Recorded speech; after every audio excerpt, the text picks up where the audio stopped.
Hi everyone, welcome back to my green closet. It's time for another monthly green favorites video, so let's jump right into it. So my green product for August is this bamboo toothbrush from Hydrofill. So this is about as zero waste as toothbrush seem to get because the bristles are still nylon, but the handle is totally bamboo, so it's all natural, biodegradable, except for the bristles. Now this toothbrush I actually did find a little weird to use because the bamboo, when it's wet, I feel like feels a little strange between your lips. But I don't know, it was just something to get used to, I guess, compared to plastic toothbrushes. But yeah, it's a good toothbrush. They have different firmnesses in the bristles, so you can get medium or firm bristles. They also have kids toothbrushes as well, and it comes in totally recycled paper packaging, which is awesome. So I actually made a video earlier this month about bamboo and why it's a really good sustainable choice, and if you're looking for a toothbrush which is less plasticky, I think this is a great option. So the slow fashion brand I want to share with you this month is Jungle Folk, and they are a Swiss brand who uses all sustainable materials, and they work with artisans in Colombia who are mostly women and the heads of their households and providers for their families. Something that I really like about Jungle Folk is that they design their clothes to be trans-seasonal. So unlike most fashion brands who have a new collection every season, Jungle Folk has a lot of the same clothes and they're designed to be worn through multiple seasons. I think trans-seasonal design is a great way to approach sustainable fashion because we don't need entirely new collections every season, and they have really beautiful clothes.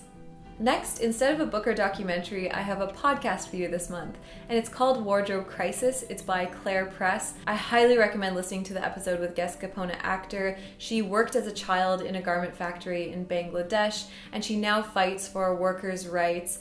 And her episode is so inspiring and powerful and heartbreaking. I'm getting goosebumps right now just thinking about it. She talks about her experience. She talks about what a day is like for a typical woman working in a factory in Bangladesh. She talks about some of the really tragic incidents like the Rana Plaza factory collapse, the Tazreen fire, various safety issues that are happening in factories, and what she's doing to help workers and to fight for change, and also what we can do. So it's a really important episode. I will link it below. Definitely go listen to it.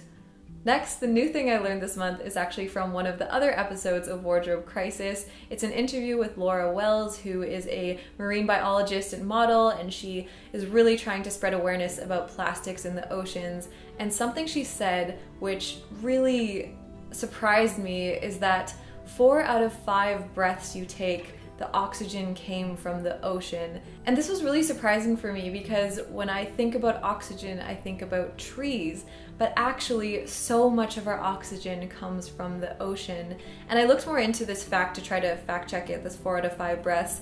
And what I found is that it's really hard to estimate exactly how much oxygen comes from the ocean because it changes all the time. But what I found is that it's estimated that phytoplankton alone produces 50 to 85% of the atmosphere's oxygen, which is insane. And this just really illustrates how important our oceans are and how important it is to protect them. I think especially if you live somewhere that isn't near the ocean and isn't near beaches and you don't see that kind of pollution, it's easy to forget that the oceans are such an important part of the planet.